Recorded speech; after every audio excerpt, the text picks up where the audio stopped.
TSMC 얘기를 뭐 세계 반도체 1위잖아요 지금은. 그렇죠. 어쩌다가 그렇게 네. 역전이 됐는지. 아까도 말씀드렸지만 그 시스템 반도체 쪽은 그 만들고 이 설계하고가 미국에서 대부분 다 이루어졌습니다. 네. 대부분 다 이루어졌고 이제 큰 메인 프로덕트 제일 큰 게 아무튼 그때는 컴퓨터였으니까 네. 그 컴퓨터를 갖다가 그 CPU를 만드는 회사 잘 아시는 인텔이라는 회사죠. 네. 그 회사가 이제 설계도 하면서 만들었죠.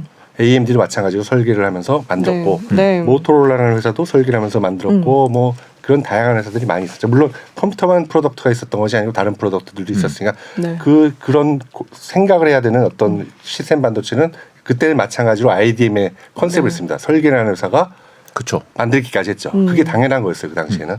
그런데 시간이 지나면서 프로덕트들이 굉장히 많이 바뀌었죠. 이제 그 당시에는 스마트폰은 아니었지만 핸드폰이 있었고 뭐 이런 것들이 나오면서 계산기도 네. 있고. 거기 뭐 자동차도 있고 그러면서 거기에도 물론 그런 어떤 CPU의 역할을 하는 칩들이 들어가야 됩니다. 네. 그리고 메모리의 역할을 하는 것들이 들어가야 되고. 그런데 어떤 회사들은 인텔이라는 회사는 굉장히 큰 프로덕트를 만들어요. 그렇기 때문에 이 다음 세대를 갖다 만든다. 그러니까 반도체 개발은 어떤 식으로 되냐면은 아까 말씀드린 그 스위치를 어떻게 잘 만드느냐를 먼저 정의를 해야 돼요. 그런데 이렇게 더 좋은 제품을 만들 수 있는 기술은 돈이 굉장히 많이 들어가요. 공장이라기보다 기술 개발을. 그렇죠. 물론 공장도 그 장비도 다 바꿔야 되고 그러니까 네. 굉장히 많은 돈이 필요한데 내가 팔 물건은 얼마가 안 되는 거예요. 그래봐야 그걸 건질 수가 없는 거예요. 그래서 고민을 하고 있을 때 어떤 사람이 이게 비즈니스가 되겠다 하고 나타난 사람이 있거든요. 그게 모리스 창이라는 사람입니다. 네. 모리스 창이 TI 텍사스 인스트루먼트라는 회사에 있었는데 네. 미국에서 이제 대만 사람입니다. 그래서 대만으로 52세였어요. 은퇴를 하고 이제 돌아가면서 네. 이게 비즈니스가 될 것이다라고 생각하고 파운드리라는 이름의 회사를 만드는 겁니다.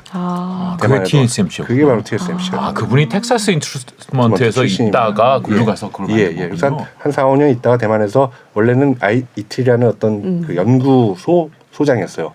그러다 있다 보니까 이게 비즈니스가 되겠다 해서 TSMC라는 회사를 만들게 되는 거죠. 그러면서 자 물론 미국하고 그 커넥션이 있었으니까 자 내가 다 해줄 테니까 작은 회사들은 다 나한테 들고 와라고 한 거죠. 그때 이제 뭐 여러 회사들이 자 그래 그럼 잘 됐네 나는 팹을 안 해도 되겠네 그래서 팹을 던지고 나는 그러면 설계만 할게라고 하면서 글로 몰려가게 되는 거죠. 그죠? 패밀리스가 되면서. 야 이분 50세가 넘어서 창업을 해서 이 세계적인 회사를 만든 거예요. 50세가 돼 창업했습니다. 진짜? 56세 TSMC 했을 때. 와. 저도 그래서 좀 그거보다 어려가지고 네. 저도 그 나이에 뭘 할까 좀 생각했어요. 아직 그러니까 이 업종 자체가 결국 그분에 의해서 시작된 업종이네요. 예, 파운드리라는 비즈니스 자체가 그 TSMC로서 시작이 된 업종입니다. 예. 그래서 그 TSMC가 굉장히 성장을 많이 했죠. 엄청나게 그 처음에는 굉장히 고전을 많이 했습니다. 그래서 저기다 갖다 맡겨도 될까 의심할 네. 수밖에 없으니까 잘 안 됐었는데 어느 순간부터 기술을 어느 정도 믿을 수 있겠다, 신뢰가 가겠다 해가지고 많은 회사들이 글로 옮겨가게 됐죠. 그러면서 이제 어떤 변화가 일어났냐면 아까 말씀드렸지만 IDM이라는 구조를 가지고 원래 처음에 했잖아요. 내가 처음부터 끝까지 다 한다. 그렇죠. 네. 근데 팹을 던지면 그 팹도 돌아가야 되잖아요. 네. 그렇죠. 그 팹들이 회사가 따로따로 생기는 거죠. 그 중에 가장 큰 것이 이제 인텔과 경쟁자였던 AMD라는 회사가 네. 나도 팹 관둘래. 나 이거 도저히 못해. 공장 안 돌려. 네. 한 게 이제 글로벌 파운드리라는 회사가 되죠. 글로벌 파운드리라는 회사가 있었고 또 IBM도 자기 제품만 해서는 충분히 안 나오니까 그럼 나머지 캐파를 남의 제품 해주지. 그래서 네. 파운드리를 하고 이제 보다 보니까 삼성도 다 분사를 한 거군요. 그렇죠. 분사라는 것도 있고 이제 삼성도 저것이 비즈니스가 될 것 같다라고 해서 이제 파운드리에 뛰어들게 되는 것이죠. 메모리는 아파트를 짓는 거라고 생각하시면 돼요. 네. 아파트 모양이 비슷하잖아요. 다 비슷하고 사람 살아 들어가면 되고 그렇기 때문에 비슷한 모양이 되는 것이고 이 시스템 반도체는 공장이든 빌딩이든 뭐 용도에 맞는 발전소든 뭐 여러 가지가 있는 거죠.